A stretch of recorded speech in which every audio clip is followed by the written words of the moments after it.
Mən belə deyim də, hər kəs özündən danışır, mən də özümdən danışıram. Mən bir valideyn kimi deyim ki, övladlarımdan nigaran oluram da istər-istəməz. Onlar hər dəfə böyüdükcə onların necə böyüdüyünü görürsən və həyat yolları sənə çox maraqlıdır, düşünürsən. Bu seanslarda bunu biz necə ala bilirik və yaxud da bu proses, məsəl üçün mən anayam, gəlmişəm, övladlarımla bağlı qayğılarım var da. Onu necə tənzimlənə bilir? Çox maraqlı sualdır. Burada nüans belədir. Biz valideynlə çalışarkən, yəni ana ilə çalışırıq. Çünki DNT və əsas anadan ötürülür də bu sistemlər. Anaya seans eləyəndə uşaqda da düzəlir. Əgər anada özgüvənsizlik varsa, uşaqda da var. Əgər anada özünü ifadə edə bilməmək varsa, uşaqda da var. Əgər ana bacarıqlıdırsa, uşaq da bacarıqlıdır. Yəni dünyaya gəlmiş Einstein'dən Tesla'ya, Newton'a qədər kimi araşdırırsınız, araşdırın. Hətta liderləri. Onlara o bacarıqları atadan yox, anadan keçir. Ağıl, yəni bizim intellektual zəkamız anadan gələn genlərdir, xromosomlardır. Bizim bədənimiz, gücümüz, boyumuz, buxunumuz atadan gələn genlərdir. Hətta.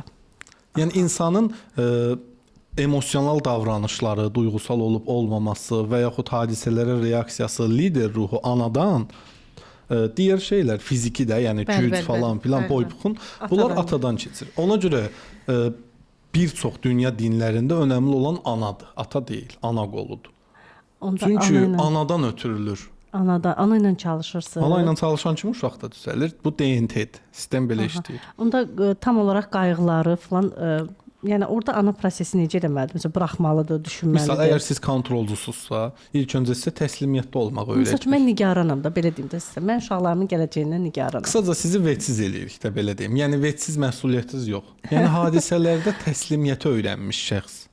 2. Həddini aşmış fədakarlıq varsa özünüz və uşaqlar üçün, onu da buraxmalıyıq ki, siz bu qədər fədakar olsaz, qarşılığında dəyərsizlik görəcəksiniz. Çünki balansı pozdunuz.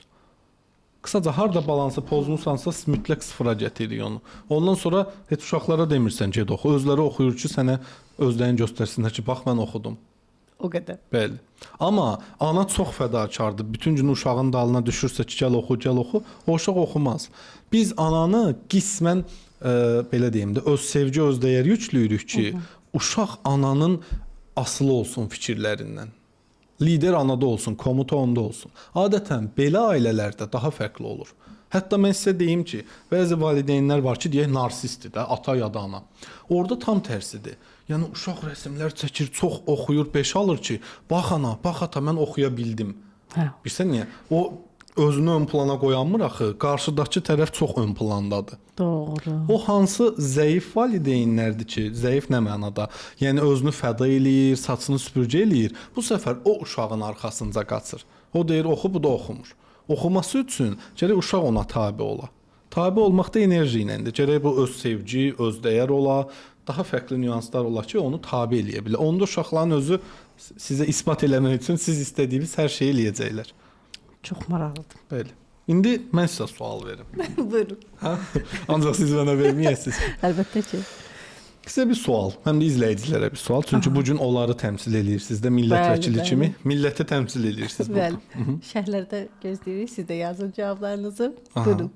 Əgər həyatınız bu gün dayansa, bitdi. Və sizdən soruşsalar, desələr ki, sən həqiqətən öz həyatını mı yaşadın? Həqiqətən həyatı sən yaşadın, yoxsa müəyyən baskılarla, təzyiqlərlə falan filan da digərləri var. Öz həyatını net olaraq özün seçsin, özün yaşadın, yoxsa yox, hə ya da yox. Bir qismini hə, bir qismini yox. Bəli. Bax, budur seansda insanların öyrətdiyimiz. İnsanların çoxu həyatını ya bilməyərək ümumiyyətlə özləri yaşamır, bəziləri bilsələr belə də yaşaya bilmirlər. Yenə də ailənin, yoldaşın və ya müəyyən kütlənin təsiri altındadır.